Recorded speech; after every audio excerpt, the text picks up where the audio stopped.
Assalamualaikum warahmatullahi wabarakatuh. Perkenalkan, saya Muhammad Fikri Haikal.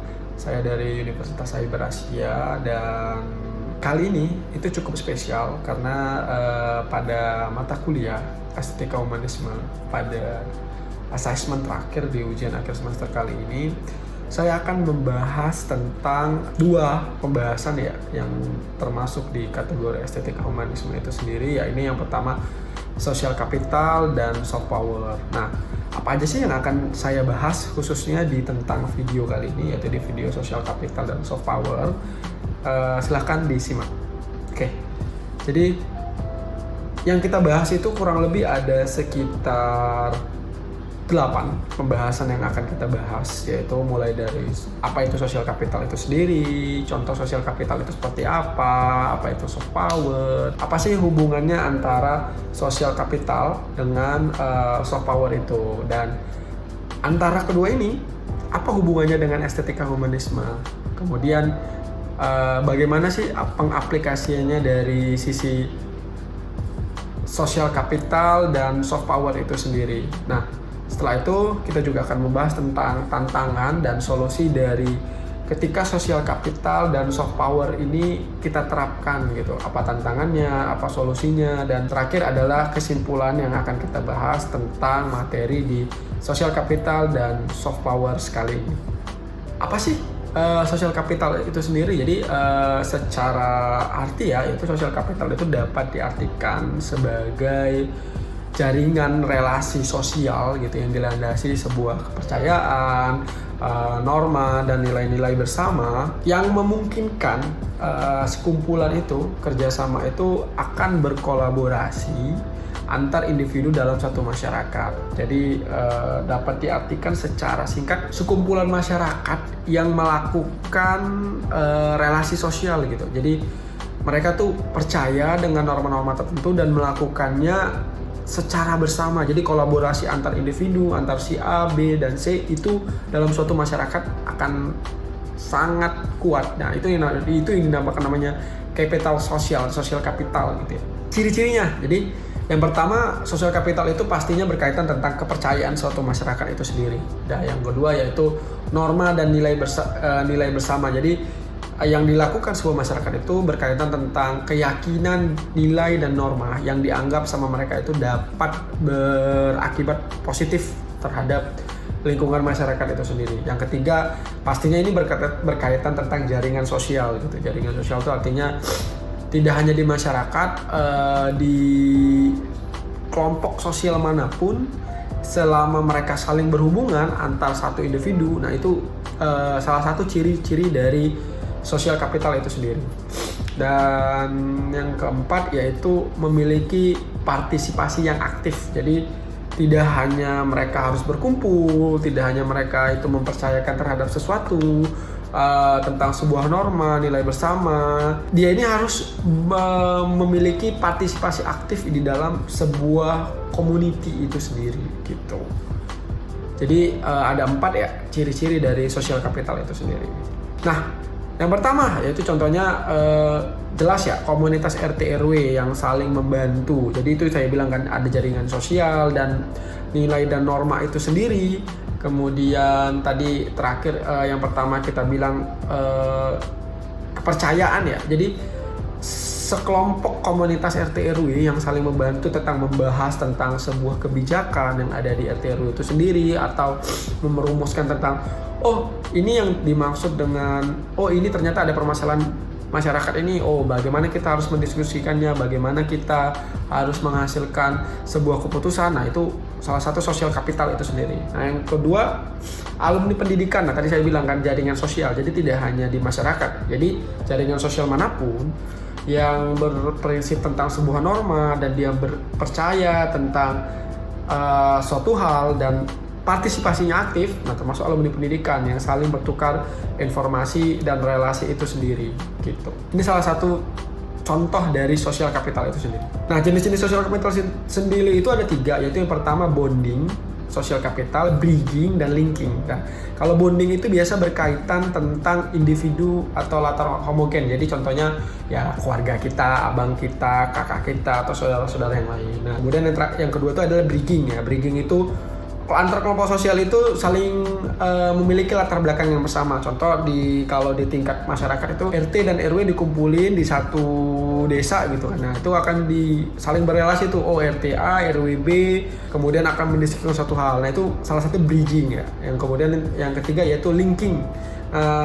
Relasi ini antar individu ini memiliki sebuah komunitas. Contoh tingkatan lah ya, LSM dengan pemerintah gitu. Nah, itu salah satu linking dari social capital itu sendiri. Kita akan masuk di penjelasan yang namanya soft power. Apa sih itu soft power ya? Jadi konsep ini awalnya itu dikenalkan oleh Joseph Nye, yaitu salah satu pakar politik dari Harvard University, yang mengartikan sebagai kemampuan untuk mempengaruhi orang lain melalui daya tarik budaya atau nilai-nilai dari kebijakan moral itu sendiri, bukan dengan paksaan ataupun militer power ya, itu atau power militer ya, jadi kekerasan militer ya. Jadi dia tanpa itu, tapi dia itu sesuatu yang bisa mempengaruhi orang lain gitu. Nah, seperti apa sih soft power itu? Nah, ini akan saya berikan penjelasan berikutnya. Ada 3 sumber utama dari soft power itu sendiri. Yang pertama budaya. Nah, contohnya itu seperti film, musik, kuliner gitu. Yang kedua value, nilai-nilai seperti di sebuah bangsa seperti hak asasi manusia itu seperti apa, ideologi sebuah negara itu seperti apa, konsep pemerintahan yang dipakai dari bangsa itu sendiri itu seperti apa. Yang ketiga itu policy ya, kebijakan-kebijakan luar negeri yang baik itu positif atau negatif. Nah, itu termasuk salah satu soft power gitu, sumber utama dari soft power itu sendiri. Ini salah satu contoh ya, seperti musik, K-pop, gaya hidup, film, hal-hal hiburan apapun dari negara lain itu sangat-sangat berpengaruh kepada soft power ya, dan itu termasuk soft power ya. Jadi gimana kalau kita lihat dari K-pop itu sendiri ya, K-pop itu sendiri mempengaruhi negara kita dari sisi gaya berpakaian, dari sisi mungkin gaya rambut ataupun hal-hal yang sangat mirip ya. Kemudian musik ya, bagaimana musik barat itu mempengaruhi dari musik lokal, dari sisi nadanya dan segala macam. Kemudian film. Nah, dari film itu ditularkanlah budaya-budaya yang akhirnya itu bisa menjadi soft power sendiri dari bangsa lain ke bangsa tertentu gitu. Nah, itu termasuk soft power. Nah, jadi tanpa agresi militer apapun. Nah, kemudian nilai-nilai itu pasti ya. Jadi biasanya contoh nilai-nilai ideologi itu seperti contoh komunisme ataupun liberalisme itu akan mempengaruhi sebuah negara. Jadi ideologi mana nih yang paling bagus nih? Apakah komunisme ataupun liberalisme yang akan ditiru untuk sebuah negara? Yang terakhir itu kebijakan. Nah, itu pastinya. Nah, contoh di sini tuh saya memberikan contoh tarif TAM yang di US Amerika. Nah, itu sebuah policy ya, policy tanpa ada campur tangan militer, tapi itu sangat mempengaruhi kebijakan-kebijakan dari negara lain. Contoh negara kita tuh terkena dampak ya, ada negara yang nggak terkena dampak nih, hanya kecil. Berarti salah satu keuntungan nih, nah bersifat positif nih terhadap kebijakan negara itu tersendiri. Padahal sebenarnya kebijakan ini dilakukan oleh negara yang lain gitu. Oke. Nah, kita akan membahas tentang hubungan antar sosial kapital dan soft power itu seperti apa nih, teman-teman. Jadi yang pertama, kalau sosial kapital itu biasa lingkupnya masih lokal, nasional gitu ya. Jadi saya kayak bilang tadi kan, hubungan-hubungan sebuah masyarakat yang terkecil gitu, atau hubungan-hubungan di antar daerah ya, masih itu lingkupnya lokal dan nasional. Nah, kalau soft power itu bisa berdampak secara global ya. Saya contoh ya, hal seperti musik, terus film, apalagi kebijakan ya. Nah, itu tuh mempengaruhi dan itu lingkupnya secara global. Jadi itu yang ada hubungan terkaitan antara sosial kapital dan soft power itu seperti apa gitu. Nah, kemudian bedanya satu lagi ya, sosial kapital itu lebih meningkatkan solidaritas dan kolaborasi. Saya bilang contoh ikatan alumni, terus di sebuah pemerintahan daerah, RT atau RW. Nah, kalau soft power itu meningkatkan citra dari pengaruh suatu negara atau bahkan individu yang bisa mempengaruhi individu lainnya atau bangsa yang lainnya. Nah, itu kalau soft power. Kemudian yang terakhir itu, kalau social capital itu masih bisa berbasis jaringan sosial dan norma. Kalau soft power itu berbasis daya tarik sendiri dari budaya dan nilai. Nah, itu yang akan salah satu pembeda ya, atau hubungan antar social capital dan soft power ini seperti apa sih? perbedaannya gitu. Lalu apa sih hubungannya dengan estetika humanisme ya? Jadi kalau dari sisi estetika itu baik sosial kapital ataupun soft power itu menciptakan keindahan sosial sendiri, bener. Jadi kita bagaimana melihat, oh ini masyarakat, oh ini budaya-budaya dari luar, oh ini hal-hal kebijakan luar negeri, dan itu sangat indah ya dari sisi lingkup sosial gitu. Seperti solidaritas itu seperti apa ya, kedamaian, harmoni antar manusia itu jadinya lebih ada dari sisi estetika. Nah dari sisi humanisme itu apa? Ya pastinya menekankan pentingnya nilai kemanusiaan, kepercayaan, kerjasama, dan sebuah pengaruh ya tanpa paksaan. Baik itu sebenarnya pengaruhnya kalau di sisi soft power itu apakah itu positif atau negatif, tapi ya balik lagi itu sebuah pengaruh tanpa paksaan. Jadi tidak ada hal-hal yang ditekan di sini gitu. Bagaimana sih pengaplikasiannya di dalam lingkungan terkecil ya? Jadi konteksnya di sini saya akan ngambil 3 ya. Yang pertama kampus, masyarakat, dan dunia kerja. Nah kalau sosial kapital di sisi kampus yaitu yang pertama contohnya organisasi mahasiswa, ikatan alumni. Nah kalau di soft power itu bisa dikatakan seperti kegiatan budaya kampus itu, citra kampus itu yang bisa ditularkan ke kampus-kampus lain. Itu kalau soft power ya.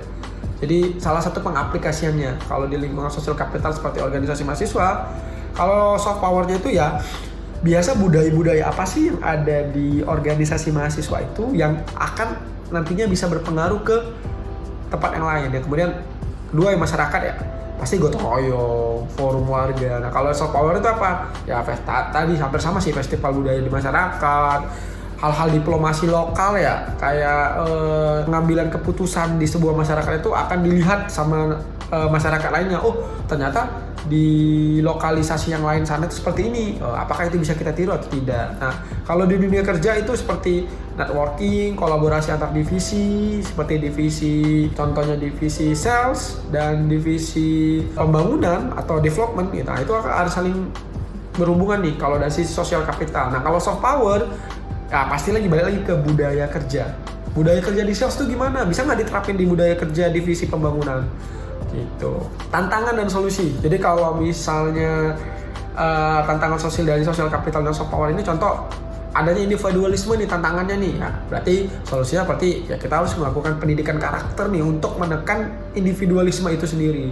Nah, kemudian selanjutnya polarisasi sosial dan politik. Nah, untuk meminimalisir terjadinya polarisasi sosial di antara sosial politik antar sesuatu lingkungan sosial, nah, kita lakukan kolaborasi lintas komunitas itu pastinya.